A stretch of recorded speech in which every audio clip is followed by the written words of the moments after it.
ఒకవైపు ఏమో legal fight చేస్తూ ఉన్నారు రిపోర్ట్ మీద వీళ్ళు, మరొక వైపు ఏమో అదే రిపోర్ట్ మీద అసెంబ్లీలో చర్చకు రెడీ అవుతూ ఉన్నారు. అటు అధికార పార్టీ రెడీగానే ఉన్నది, ఇప్పుడు బీఆర్ఎస్ వాళ్ళు కూడా వాళ్ళకి అది కొట్టిన పిండి లెక్కనే ఉంటుంది కాబట్టి ఎప్పుడంటే అప్పుడు రెడీగా వస్తూ ఉంటారు. సో ఇప్పుడు అంటే మీరు చెప్తున్న దాని ప్రకారం అది ఇల్లీగల్ రిపోర్ట్ అయినప్పుడు దాన్ని చర్చకు ఆహ్వానించడం కూడా దాన్ని యాక్సెప్ట్ చేసినట్టే అవుతుంది కదా?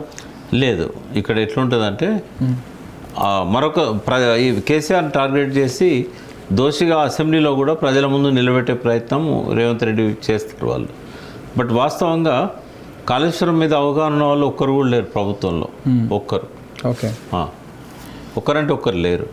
ఎవరైనా ఒకరిద్దరు ఇంజనీర్లు ఉంటే వాళ్ళని ఒక జైల్లో పెట్టారు, లేక వాళ్ళని అంటే అధికారం అంటే డ్యూటీ ఇవ్వకుండా ఇంట్లో కూర్చోబెట్టారు ఆ కాళేశ్వరం గురించి తెలిసిన ఇంజనీర్లను. వీళ్ళకి ఎవరు చెప్పేవాళ్ళు లేరు, వీళ్ళకి తెలియదు కూడా. ఇప్పుడు అక్కడ నిజంగానే హరీష్ రావు గారినో కేటీఆర్ గారినో మాట్లాడనిస్తే కాళేశ్వరం అంటే ఏందో ప్రజలకు చెప్తారు, ఏం జరిగిందో చెప్తారు.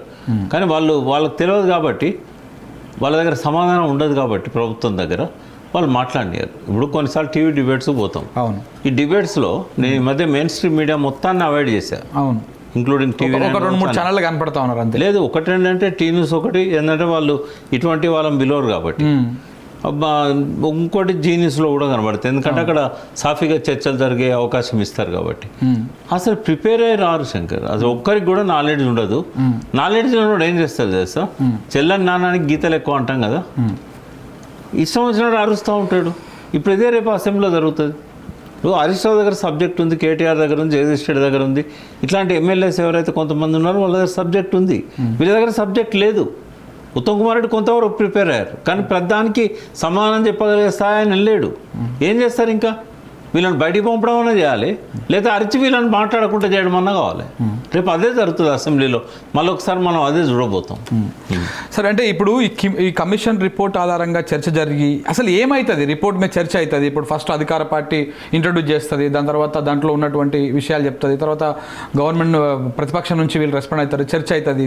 దీని నుంచి ఎలాంటి రాజకీయపరమైనటువంటి చర్యలు ఉండేటువంటి అవకాశం కనపడతాం? నాకు తెలిసి ఏముండవు. ఈ రిపోర్ట్ కూడా శ్రీకృష్ణ కమిటీ రిపోర్ట్ లాగానే మిగిలిపోతుంది. ఆయన ఎప్పుడు డిసెంబర్ 30th రోజు రిపోర్ట్ ఇచ్చారు. 2010, 2011, 2012, 2013 ఆ రిపోర్టు కాలదోషం పట్టింది కదా, అదేమన్నా పట్టించుకున్నారు ఎవరన్నా? లాస్ట్లో మాత్రం బిల్లు పెట్టేటప్పుడు శ్రీకృష్ణ కమిటీలో 6వ సూచనను అనుసరించి, చివరి సూచనను అనుసరించి ఇస్తామని చెప్తున్నారు. దాన్ని బట్టినట్టే కాలదోషం పడుతుంది. ఇప్పుడు ఎలక్ట్రిసిటీ మీద కూడా రిపోర్ట్ వచ్చి ఇప్పటికీ 4-5 నెలలు. అది ఎక్కడ పోయిందో కూడా తెలియదు, ఆ జడ్జి పేరు కూడా గుర్తులేదు ఎవరికి. అంటే ఇట్లనే జరుగుతుంది. ఇది కూడా అట్లాంటిదే. 4 రోజులు ఏంటంటే ఆ కాళేశ్వరాన్ని చూపెట్టుకుంటా మళ్ళీ ప్రజలను మాయ చేయడానికి, మభ్యపెట్టడానికి ఇది ఉపయోగపడుతుంది. అంతకుమించి అసెంబ్లీ చర్చలో కూడా తేలేదేముండదు. మళ్ళీ ఒకసారి వాళ్ళు బురదల్లే ప్రయత్నం చేస్తారు, వీళ్ళు దాన్ని ఎదుర్కొంటారు.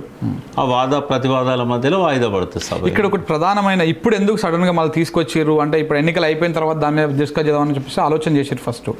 కానీ ఇప్పుడు స్థానిక సంస్థల ఎన్నికల కోసము ఈ జస్టిస్ పిసి ఘోష్ గారి రిపోర్టును ఒక ఆఖరి అస్త్రంగా వాడుతున్నారు అనేటువంటి చర్చ కూడా బాగా నడుస్తుంది. ఎందుకంటే బీసీ రిజర్వేషను అటు ఇటుగా ఉన్నది, అది ఇచ్చేటువంటి పరిస్థితులు కనపడతలేవు. దాంతోపాటు రైతులలో వ్యతిరేకత వచ్చింది, బాగా యూరియా కొరత ఉన్నది. ఒకవైపు చూసుకుంటా ఉంటే రుణమాఫీ, రైతు భరోసా, ఇవన్నీ కూడా కొంత నెగిటివ్ బాగా మూటగట్టుకుంది ప్రభుత్వం. ఈ నేపథ్యంలో ఆఖరి అస్త్రంగా కమిషన్ రిపోర్టును మాత్రమే రేపు చర్చ పెట్టి అదేదో అయిపోయింది అనేటువంటి దానికోసం ప్రయత్నాలు చేస్తున్నట్టుగా నడుస్తుంది చర్చ. ఇది ఎంతవరకు కరెక్ట్ అంటారు? అంటే అది ఆఖరి అస్త్రం అనే దానికంటే ఎప్పుడు వాళ్ళ అంబుల పొదిలో భద్రంగా పెట్టుకొని అప్పుడప్పుడు ఇట్లా తీసి కొట్టబోతారు అన్నట్టు. కొట్టరు వాళ్ళు, అది ఆఖరి అస్త్రం కాదు. అది ఎన్నికల దాకా నడిపిస్తూనే ఉంటారు. వచ్చే ఎన్నికల దాకా కాలుస్తారు. వాళ్ళకి ఇంకో ఇష్యూ లేదు. కేసీఆర్ గారి ఇమేజ్ను దెబ్బతీయడం కోసం ఎప్పటికీ ఉన్న ఒకే ఒక అస్త్రం అది. కాబట్టి దాన్ని కంప్లీట్గా వాడతారా అంటే వాడరు. ఎప్పుడు ఇట్లా బుస కొడుతూ ఉంటారంట అది పట్టుకొని. అంటే ప్రజల లోపల ఏమైద్దో అనే ఒక సెన్సేషన్ క్రియేట్ చేస్తూ ఉంటారు. దీనివల్ల నీళ్ళు రావు కదా రైతులకు. ఇంకొకటి సార్, ఇప్పుడు అంటే మీరేమో ఇవన్నీ చెప్తా ఉన్నారు, కానీ బీఆర్ఎస్ ప్రిపేర్ అయినట్టు కనపడతా ఉంది. రేపు అసెంబ్లీకి కేసీఆర్ గారు రాబోతా ఉన్నారు అసెంబ్లీకి. ఈ అంశం మాట్లాడు, నాకు తెలిసి కేసీఆర్ రారు. కానీ వాళ్ళు పీపీటీ పవర్ పాయింట్ ప్రజెంటేషన్ కోసం అనుమతి అడుగుతందుకు స్పీకర్ గారు నిన్న కలవకపోతే ఇవాళ కలిసిర్రు, వినతి పత్రం ఇచ్చారు. అంటే అది ఎంత చూస్తూ ఉంటే కేసీఆర్ గారు రాబోతా ఉన్నారు, దాని మీద మొత్తం ఏదో ఒకటి తేల్చబోతా ఉన్నారు, ప్రజలకు కూడా ఒక క్లారిటీ ఇవ్వబోతా ఉన్నారు అనే చర్చ కూడా నడుస్తుంది. ఇప్పుడు వస్తే మంచిదంటారా, రాకపోతే మంచిదంటారా, మీ అభిప్రాయం ఏంటి? అసెంబ్లీకి అంత సవ్యంగా జరుగుద్దా? ఇదేమన్నా రామరాజ్యమా? ఇది రేవంత్ రాజ్యం కదా. అంత సవ్యంగా అసెంబ్లీని జరగనిస్తారా? ప్రతిపక్షాలకు మాట్లాడడానికి మైకే ఇయ్యని స్పీకరు పవర్ పాయింట్ ప్రజెంటేషన్ ఇస్తాడా? ఇవన్నీ ఊహాజనితమైన. వాస్తవంగా వాళ్ళకు మైక్ ఇచ్చి ఒక 10 నిమిషాలు హరీష్ రావును ఎవరో అడగదలకుండా నువ్వు 10 నిమిషాలని ఎక్స్ప్లెయిన్ చేయి పీసీ కోర్స్ దాని మీద అంటే 10 నిమిషాలనే చెప్పగలుగుతాడు. కానీ ఆ 10 నిమిషాల్లో 10 మంది అడగలుగుతారు.